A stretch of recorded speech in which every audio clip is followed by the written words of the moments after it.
Constantinople, la nouvelle Rome, Istine Pauline, la ville reine, c'est Byzance, qui par le choix de Constantin Ier devint la nouvelle capitale de l'Empire romain.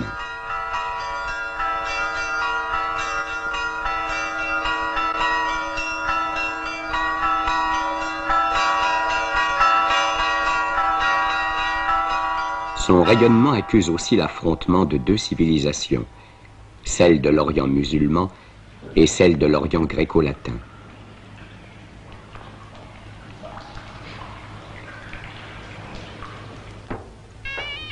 Le 5 février 1451, succède au sultanat un jeune homme passionné, avide de gloire. Méhémet II, chef de 21 ans, est à la fois mystique et réaliste, érudit, ami des arts et cruel. Il rêve de surpasser son grand-père Bajazet et son père Mourad, qui apprirent à l'Europe la puissance militaire de la nouvelle nation turque. Son premier objectif sera Byzance. La force de Byzance ne réside plus que dans ses remparts.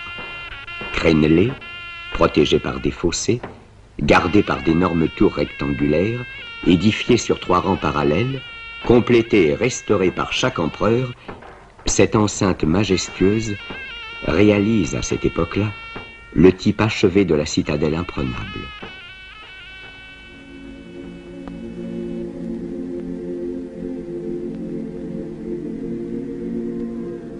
La cour de l'empereur de Byzance. De chaque côté du trône, un lion en or massif frappe le sol de sa queue, ouvre sa gueule, remue la langue, rugit. Le visiteur s'approche, se jette 3 fois face contre terre. L'empereur a été élevé dans un tabernacle par une machine invisible presque jusqu'à la voûte et apparaît éblouissant dans ses vêtements sacerdotaux.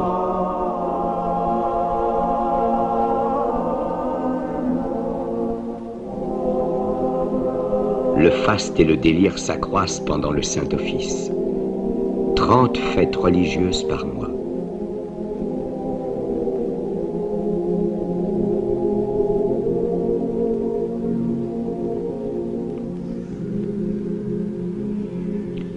L'ancien empire byzantin qui s'étendait de la Perse aux Alpes et jusqu'au désert de l'Asie se traverse à présent aisément en 3 heures de marche.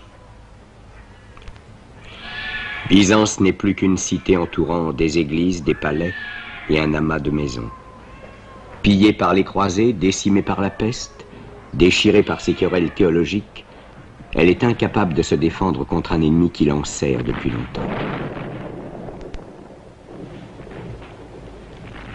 Tandis que Galata appartient aux Génois, tout le pays situé derrière les murs de la ville est au pouvoir des Turcs. Les navires byzantins pouvaient gagner leur grenier à blé par la mer Noire. Méhémet ferme ce passage en faisant construire Roumélie-Issar, à l'endroit le plus resserré du canal.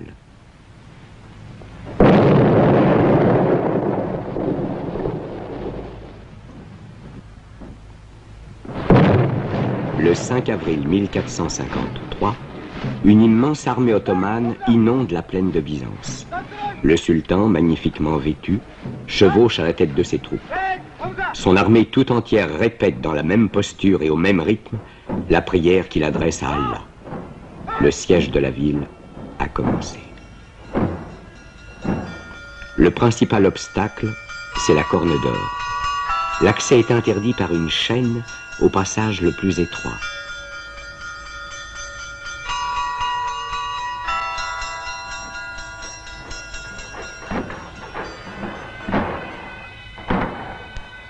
Méhémet conçoit alors une idée stupéfiante d'audace. Dans la nuit du 22 avril, 70 vaisseaux se transportent d'une mer dans l'autre, par monts et par vaux, à travers les vignobles, les champs et les bois.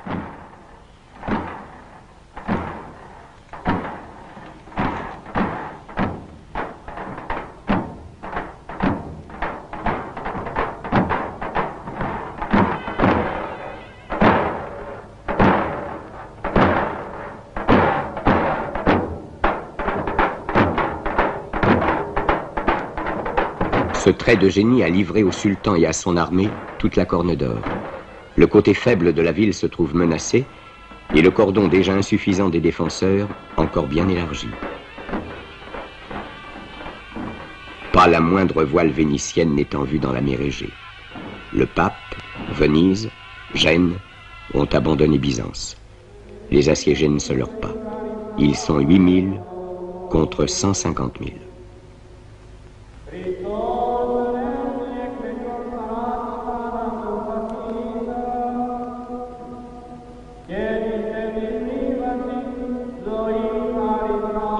Sur l'ordre du Basileus, le peuple tout entier se rassemble pour défiler en procession. On sort des églises les saintes icônes. Partout où une brèche s'ouvre dans les remparts, on accroche l'image d'un saint. Tous ces hommes voués à la mort se réunissent à Sainte-Sophie, alors la plus magnifique cathédrale de l'univers.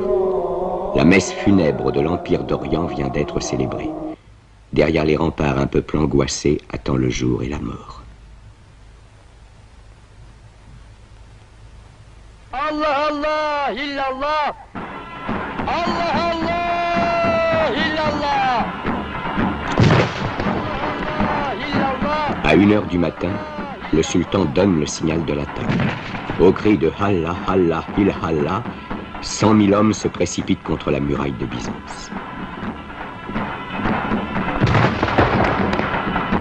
Les premiers effectifs de Bashi Bouzouk, soldats inexpérimentés et fanatisés, vont vers une mort certaine, mais ils fatigueront les assiégés.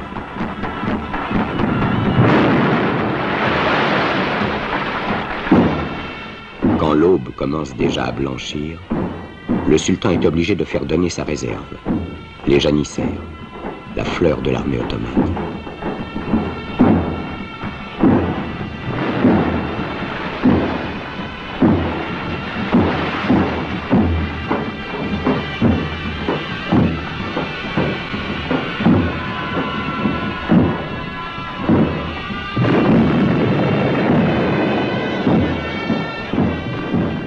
Plusieurs Turcs ont pénétré par une des poternes de la ville, la Kerka Porta. Les soldats grecs aperçoivent les Turcs et poussent le cri fatal, la ville est prise.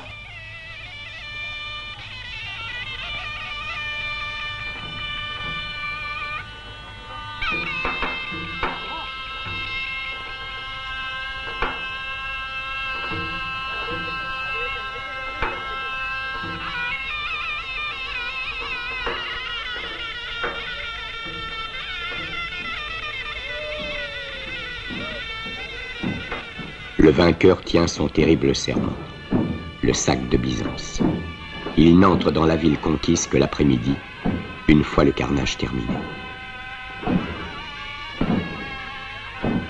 Fier et grave sur son magnifique cheval, devant les scènes féroces du pillage, sans détourner la tête, fidèle à sa promesse de ne pas interrompre dans leur terrible besogne les soldats qui lui ont donné la victoire.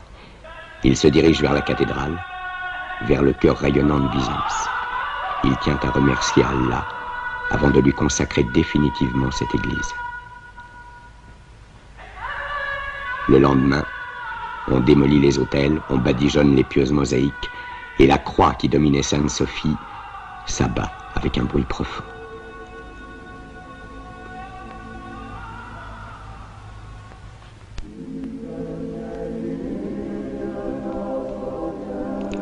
L'Europe s'aperçoit en frémissant que par sa sombre indifférence, une puissance envahissante a fait irruption chez elle. Puissance qui paralysera ses forces pendant des siècles.